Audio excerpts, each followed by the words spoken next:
They let white passengers escort their disabled family members through security without question. But when a black soldier tried to do the same for a retired war hero, the airlines suddenly had policies. What happened next sent shockwaves through the entire airport, the air inside Dallas-Fort Worth International Airport was thick with the usual chaos, people rushing past, voices overlapping, the sharp scent of coffee wafting from kiosks lining the terminal's Army Staff Sergeant Malik Davis had been through countless airports in his years of service. But today wasn't about him. Today was about Thomas Reed, the man who had once taught him everything he knew about discipline, resilience, and brotherhood. Thomas sat in his wheelchair beside him, eyes scanning the crowd with the quiet confidence of someone who had seen and survived more than most. His hair was now a patchy mix of silver and white, his frame thinner than it used to be. But there was still strength in his presence. "You sure you don't want me to push you?" Malik asked, tilting his head toward the wheelchair's handles.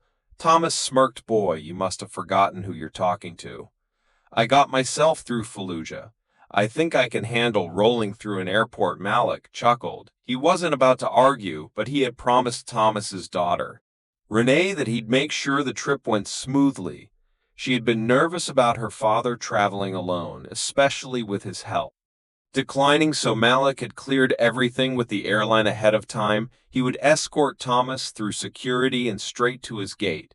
No complications, no hassle, or so he thought. They approached the check-in counter, where a young woman with perfectly curled hair and an over-practiced smile greeted them. Her name tag read Amanda in bold letters. "Good afternoon. Are you checking any bags today?" "No, ma'am," Malik replied, setting Thomas's ticket on the counter. "I'm his escort, just need to get a pass to take him to his gate." Amanda's smile didn't falter, but her eyes flicked between the two men. "Oh, let me check on that." Malik arched an eyebrow. He'd done this before, plenty of times. There was no reason for checking. Amanda turned to whisper something to another employee, a tall man in a navy blue uniform who barely glanced at them before shaking his head. "Yeah, I'm sorry," Amanda said when she returned, voice suddenly tighter. "We can't issue escort passes unless you're a direct family member. It's policy." Malik frowned. "That's not true." She blinked. "Excuse me, I do this all the time. I called ahead, cleared it with the airline. He's disabled.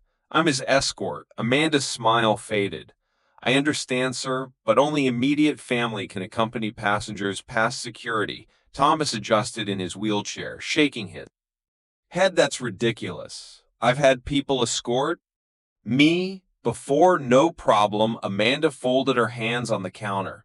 "I'm sorry, but there's nothing I can do." Malik inhaled sharply, forcing himself to stay calm. "So how come that woman over there just walked her husband through with no issue?" Amanda's lips parted slightly, but before she could answer, Thomas added, "And that young guy just walked his grandmother through. You didn't even stop them." Her gaze flickered toward the other passengers before landing back on Malik. "Sir, I can't discuss other passengers with you. This is about your request." Malik clenched his jaw. He wasn't stupid.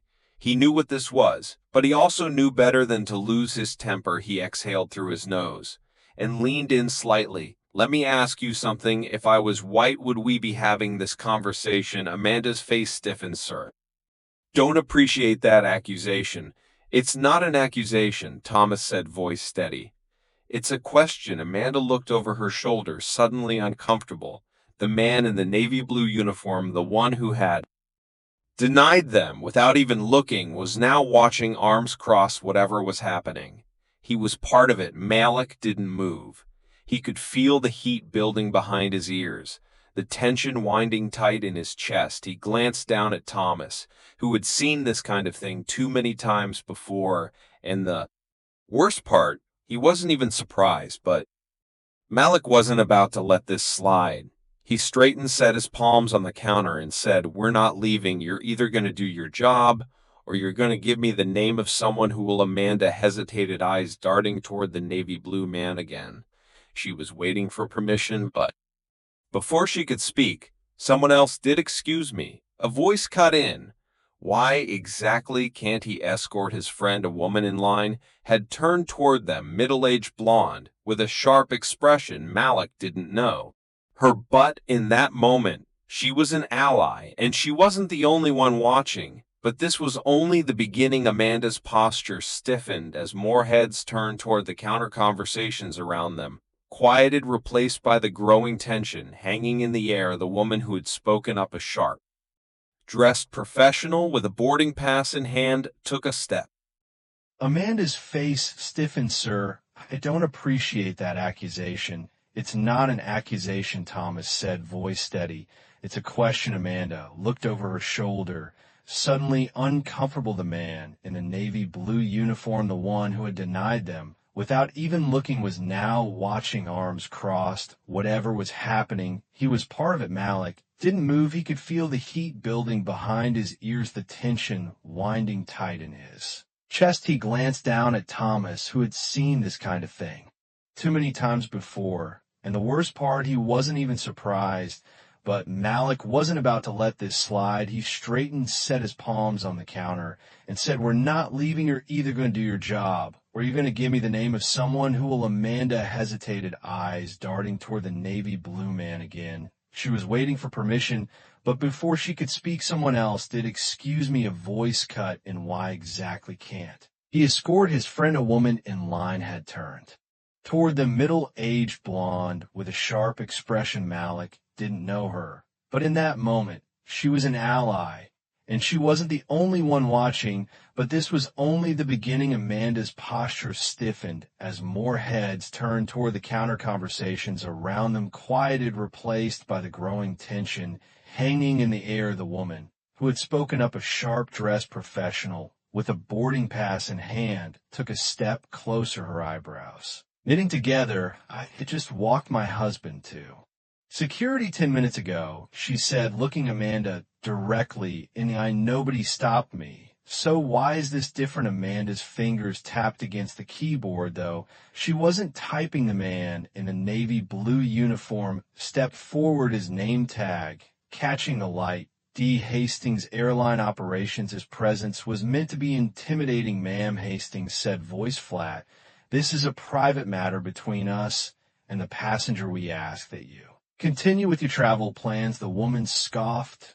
"Oh, I see you when I did I'm the only one who can escort someone past security." Hastings didn't answer. Malik turned his head, slightly scanning the crowd. The woman who had first spoken up was still there, arms crossed, watching with a growing sense of disbelief. The Air Force veteran was shaking his head, and more passengers were starting to take notice. "Hey," a man in a business suit muttered from behind them, "that's not right." Another voice, "They let my daughter take me through just last week." Amanda's fingers twitched. She glanced at Hastings again, but this time she wasn't sure she was on the right side of this. Malik turned back to her. "I'm going to give you one last chance," he said, voice calm but firm. "I'm asking you to follow the same rules you follow for everybody else." Silence. Then Hastings spoke. "We're done here."